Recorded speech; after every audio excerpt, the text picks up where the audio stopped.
یہ کہتے ہیں ہم ہندوستان کا خالص اس کو ہندو اسٹیٹ بنا لیں گے، کوئی یہاں کسی دھرم کا، ہندو کے سوا کسی دھرم کا ماننے والا، یہ مر جائیں اور پھر زندہ ہوں، پھر مر جائیں، تب بھی مسلمان اور کرسچن۔ مولانا ارشد مدنی، مولانا ارشد مدنی، ہندوستان۔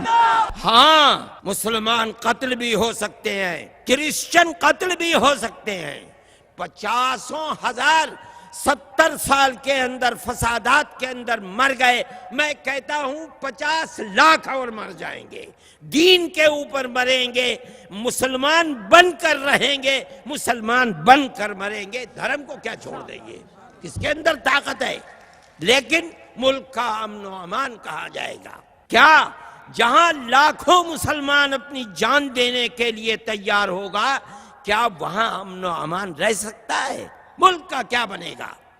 اس آواز کو نکالنے والے یہ جانتے ہیں، پاگل نہیں ہیں، کہ مسلمان اپنے مذہب کو بدل دے گا، کرسچن اپنے مذہب کو بدل دے گا، جینی ایک اقلیت ہے وہ اپنے مذہب کو بدل دے گی، نہیں، سکھ ایک اقلیت ہے وہ مذہب بدل، نہیں، مذہب نہیں بدلا جا سکتا۔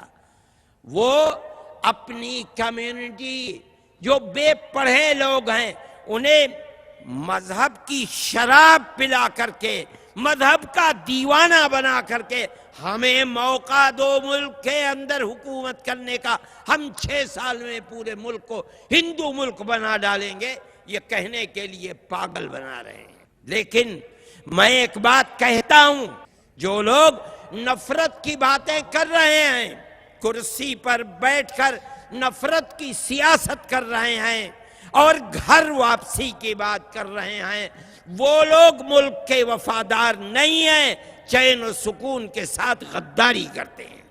ایسا نہیں ہو سکتا۔ ارے بابا، 20 کروڑ مسلمان کم ہے، 3.5 کروڑ کرسچن کم ہے؟ کون مائی کا لال ہے جو کہہ سکتا ہے کہ ہم 20 کروڑ مسلمانوں کے دین دھرم سے آزاد کر کے ہندو بنا لیں گے، کرسچن کو ہندو بنا لیں گے؟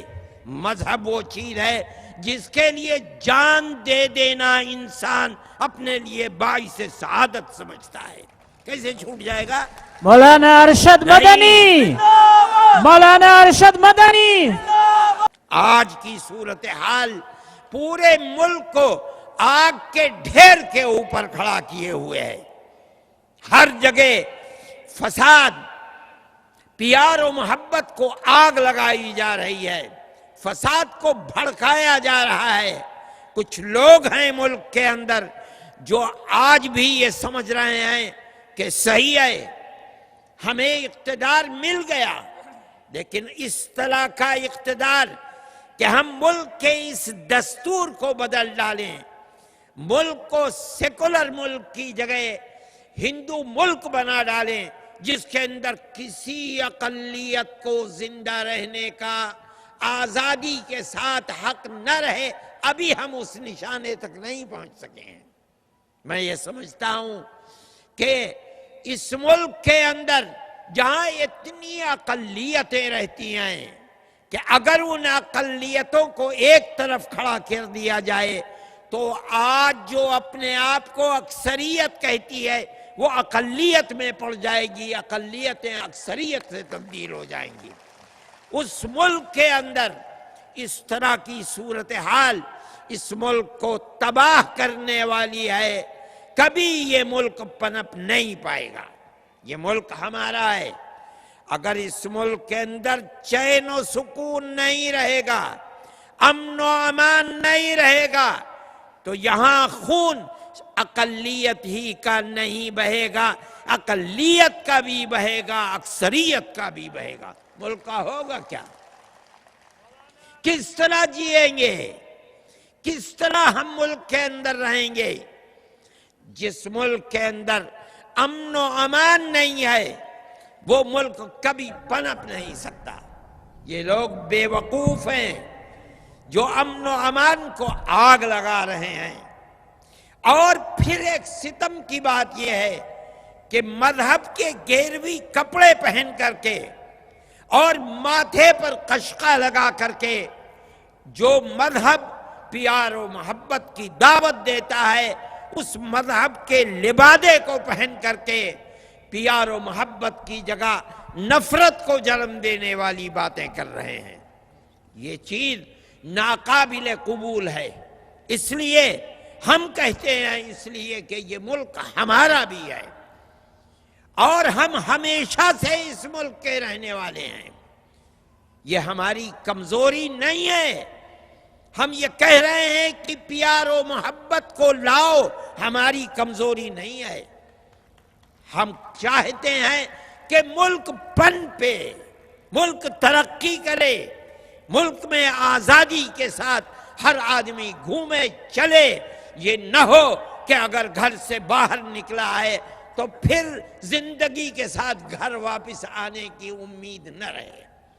وہ لوگ جو ملک کے اندر پیار و محبت کی جگہ نفرت کو جنم دے رہے ہیں اور مذہب کا لبادہ اوڑھ کر جنم دے رہے ہیں، ملک کے وفادار نہیں، اپنے مذہب کے وفادار نہیں، اپنی مذہب کی غلط تصویر پیش کر رہے ہیں۔ اگر مذہب کی یہی دعوت ہوتی اور مذہب کی یہی آواز ہوتی تو مذہب کوئی 75 سال کا نیا مذہب نہیں ہے۔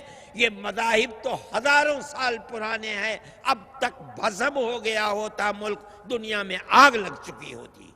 کیوں پیار و محبت سے رہتے تھے؟ اس وقت بھی مندر تھے، آج سے 100 سال پہلے مسجدیں تھیں، مندر بھی تھے، چرچ بھی تھے، گرودوارے بھی تھے، وہاں پر بیٹھنے والے اور دنیا کو مذہب کی طرف دعوت دینے والے مہنت بھی تھے، درویش بھی تھے، صوفی بھی تھے۔ چین و سکون کیوں تھا؟ آج کیوں آگ لگ رہی ہے؟ یہ مذہب کی تصویر نہیں ہو سکتی۔ میں کہتا ہوں تم نے جو کپڑے پہن رکھے ہیں یہ کپڑے غلط ہیں، تم نے جو تصویر بنا رکھی ہے یہ فراڈ اور دھوکہ ہے، یہ مذہب کی تصویر نہیں ہو سکتی۔ مذہب تو پیار و محبت کا نام ہے۔ جو مذہب قتل و قتال سکھلاتا ہے، جو مذہب دلوں میں نفرت کو پیدا کرتا ہے، وہ مذہب نہیں ہے، ناقابل قبول ہے۔ اس لیے جمعیت علماء ہند اس کے لیے آگے بڑھی۔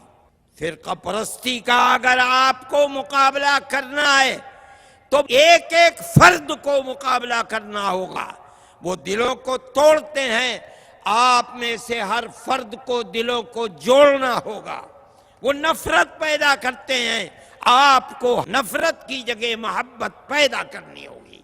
یہ کام تنہا جمعیت علماء کا نہیں ہے، یہ کام ہر فرد کا ہے۔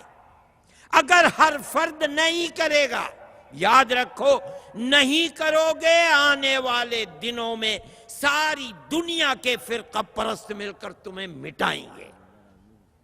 کس طرح زندگی گزرے گی؟ کس طرح کاروبار کرو گے؟ کس طرح رہو گے؟ پھر اسی کے اندر مار دھاڑ ہوگی اور قتل و قتال ہوگا اور ملک تباہ اور برباد ہوگا۔ میرے بھائی، کوئی اس آواز کو نہیں اٹھا رہا تھا، جمعیت علماء نے اٹھایا، اور جمعیت علماء کا یہ کردار ہمیشہ رہا ہے۔ آپ مجھے بتائیے کہ میں جو بات کہہ رہا ہوں آپ اس کا عہد و پیمان کرتے ہیں اپنی زندگی میں یا نہیں کرتے؟ انشاءاللہ اگر کرتے ہیں تو اس کو اپنی زندگی کا مقصد بنائیے۔ یہ جو آگ اٹھ رہی ہے اس کا مقابلہ اسی طرح سے ہوگا۔